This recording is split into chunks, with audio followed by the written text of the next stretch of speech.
Okay, welcome to another episode of Business Spotlight. I've got a first for me as an interviewer today. We've got co-founders on the line. I've got Nidhi and Kapil from Guni Platform. Welcome. Thank you so much. Welcome, Stefan. Thank you so much. Yeah, great to have you here. Great to have you here. So, Nidhi, tell me a bit about the history of the business. Why did you start it? What is the business all about? What's the value proposition? We started our business back in 2019. Okay. Kapil, who is my business partner as well, my life partner, he used his 17, 18 years of telecom experience to do something he wanted to help small business owners regarding the SMS messaging, text messaging. So he started building his platform. And then COVID hit, which was like positive for our side. COVID came in 2020 and we got enough time to test our platform. And by the end of 2020, we got our first customer. And so this was like how we started our business. And then that first customer gave us the confidence, yes, there is something in our product and we can, there is a caliber, there is a potential that we can serve more customers. And then when he was very happy with the SMS results. And then with the one customer, now we are having more than 4,000 signups on our platform. Wow. We are growing very rapidly. Excellent. Congratulations. That's fantastic. Yeah. So, Kapil, with the technology, I mean, there's a lot of SMS platforms out there. What makes yours special, better, unique? Yeah, so when I was there, because I built this network 4G, 5G, and even so many SMS, MMS for all over the world. Like I built in India, then I built in Europe, and then Australia. And I was thinking, okay, SMS is the easiest way anybody can use. They don't need any expertise in the marketing. They don't need to be expert in the designing. Anybody can write 160 characters. Okay, that's fine. There's so many providers in the market. Why people will choose me? The idea is that it should be very easy and cost effective. So if you want to run a campaign from your mobile, you just need to click one or two buttons and then you should be able to send the messages. At the same time, I just want that nobody do a lock-in contract with provider. You just buy a credit and use it when it's want. So like people buying $10 of messages, using it, and they are coming back after 3 months. They are using it again. So they don't pay for every month. They just pay when they want to use it. That's it. That's why the idea to start this. And then we find out, okay, there is so many things we can do with SMS. We can create a workflows. We can create email to SMS integration. So many things we started afterwards. Yeah, fantastic. And I like that. I like that, looking at a pain point in the industry, lock-in contracts, and then removing it. Yeah. That's interestingly the start of Netflix, was they took on late fees with Blockbuster. So here's to hoping you're as big as Netflix. What have been, and anyone can answer this, I don't mind, what's been some of the challenges in scaling from 2021 customer to 4,000 signups now? Kapil, can you go with that? Okay. So the challenge is that when the COVID hit, you can't go in any networking event. You couldn't go to meet people in person. And if you try to call somebody or try to message via LinkedIn, it's look like a cold lead that you're trying to capture. So what we did during that time, so I built a team for SEO. So we built our own team during that time, having two or three people on board, and started working for our own company SEO. That resulted us by mid of 2020, we started ranking on #1 page. So the challenge that in the beginning is like you are starting something new, you don't have any experience with messages, business, but same time there is no exposure to you can meet people personally. That was very hard. Like we were struggling to even send one message a day in the beginning. And the visa platform is there. Challenge is that nobody is using it, right? But now if you can say the people, because of Google ranking, we are getting lots of organic customer coming in our portal. Nice. Like we haven't till now we haven't spent a single penny on the marketing. Everything is coming organically or word of mouth. Okay. Yeah. So normally I go to events and all. So our mostly sales either comes from networking events, word of mouth, or the organic traffic comes on our website. Okay. Yeah, so it's worthwhile investing in the invested in people to get those rankings, and they're starting to pay off. Excellent. The what's Nidhi, what's the target market for you? Who's using the platform? Currently, most of the hospitality industries, Okay. restaurant people, they are using us. People from colleges, they are using us for reminders, notification, colleges fees due things. And solar industries, they are our clients. And travel industries. So the people from all over the industries, they are using our services. And now we are trying to capture some software people, the CRM integration companies. We Okay. want to because we do have the APIs which can integrate to any of the CRM. So we are now trying to connect with big companies, the CRM integrations or the software companies. Okay. We are trying to connect with them. But other than that, or the people who are using us are the solar industries or restaurant people and colleges. And what am I missing? So these are the people who are currently using us. Okay, and is that locally, or are you global as well? We are in Australia. So we are now we are testing ourselves and building like I think we lost we are you. building. So we are testing business team and understanding business also. So we are now testing everything in Australia. Okay. Excellent. And so, I do know we were having a chat earlier at Kapil that you have a fairly large team of engineers overseas.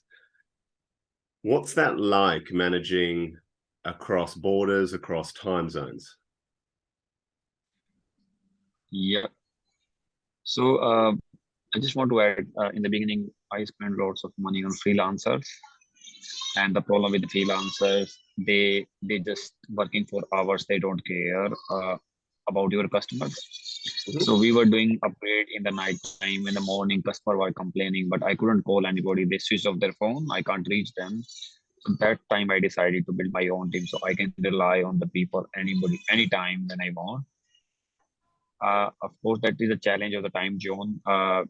But what we do, they work as per Australian timing, and so like most of my team member, they are in India, so they start working at 4 a.m. and they stop at around 2 or 1 p.m. And so we rely always in the same time zone. But what I did, we also have some sort of like team leader. He just, if I can't join a call, he just update on the Slack channel that what are the tasks we are doing or what we are achieving during this month, and how is the program or projects are going. Okay. I know it's hard, but you can have engineers are expensive, but getting team leader or manager, they are cheaper. Like a coordinator. Yeah, you can get a coordinator, can coordinate for you there. Yeah. Okay. And how would you describe your leadership style? Leadership style. From my side, you're saying? Yeah, with obviously successful with this overseas team. How would you describe your leadership style? Yeah. So leadership style, because what we try to convey is that we are building a unique product for a global market. So it's going to be a global company that help us to keep our staff with us and motivate us. And because most of the team member are technical guys, so if they struggle with something, I go with them. We review the architect one by one and help them out. And sometimes if we don't have expertise, we hire somebody for 2 or 3 weeks to get these type of things done, and then they go and team will take over. So what I try to do is that giving them a chance to learn more. And if they don't know, I don't blame them. I just bring more resources from the outside for a couple of weeks.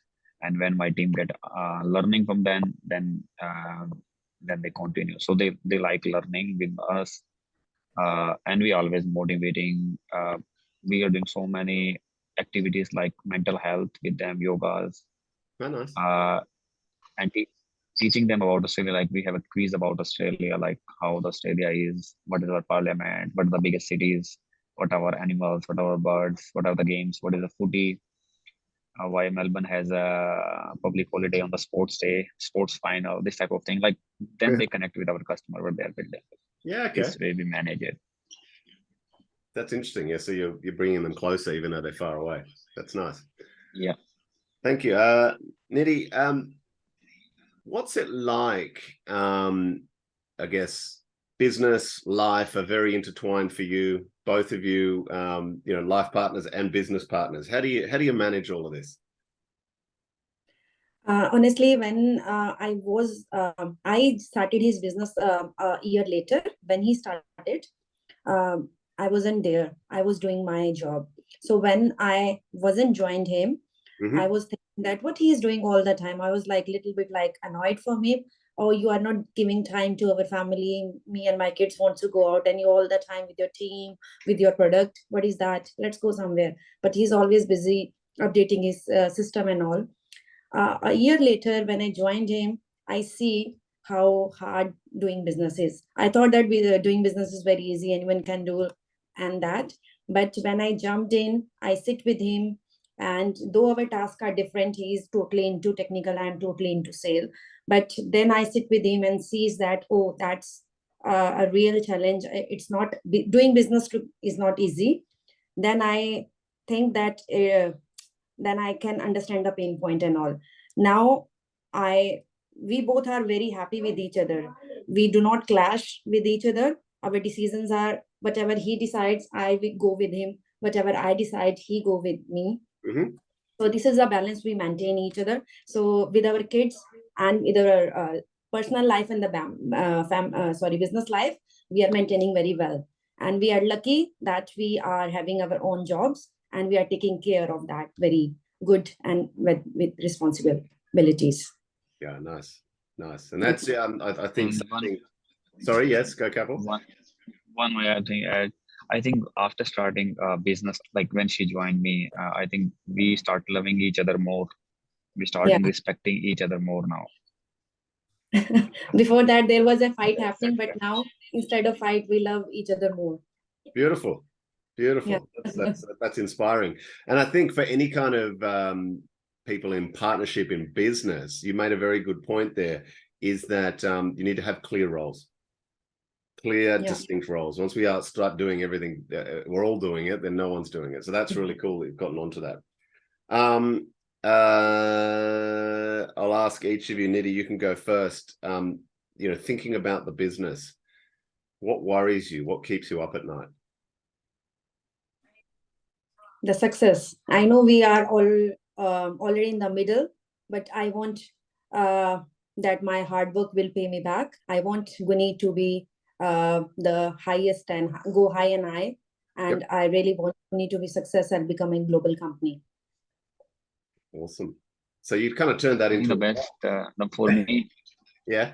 So for me is can we pay the salary of the people this month? That was the hardest part. Like so many people, their family, their house rely on you.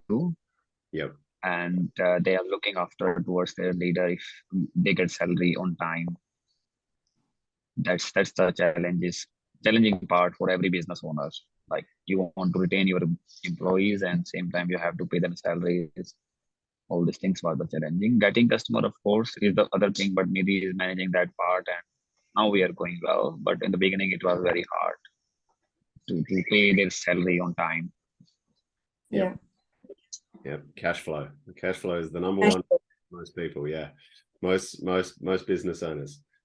And then where do you see the business in say 12 months time? What are you excited about? So right now, like we are around 5 to 7 million messages a month. Okay. We want to take at least to 40 to 50 million messages a month. And that means we will be having a very big customer on board. Of course, we have a mixture of small and medium size, like very small to medium sized business owners. But at least to reach that volume, we need a big customer having like millions of messages traffic going out. So that will help us to be ready for the global volume. Yep. And same time, we are thinking to add WhatsApp or other functionality. Like some businesses, they want to use multimedia messages. Of course, we have multimedia messages like MS, but they want to have WhatsApp or messaging type of thing, so they can send more interactive videos or other media content to their customers. Technical side, we want to achieve that one. From the customer side, of course, we want to have more volume on our platform. Yeah, exciting. So that's 10 times bigger. Wow. Very exciting. So because the idea is that we will start doing the marketing also. We will start doing ads and all these things. I think that will help us to get more traffic. Yeah. Yeah, got you. Yeah, excellent. Okay, so yeah, look, that's been a really, really entertaining story. I want to thank you. And if any small, medium, or even large businesses out there watching, I will put the contact details and the website for the Guni platform in the show notes. So be sure to reach out to both Kapil and Nidhi. So thank you very much for your time today. It's been really entertaining. Look forward to talking to you. Thank you so much for your time today. Thanks for the opportunity and the timing. We really enjoyed that. You're very Some welcome. question was really hard to answer, but we enjoyed it. Thank you.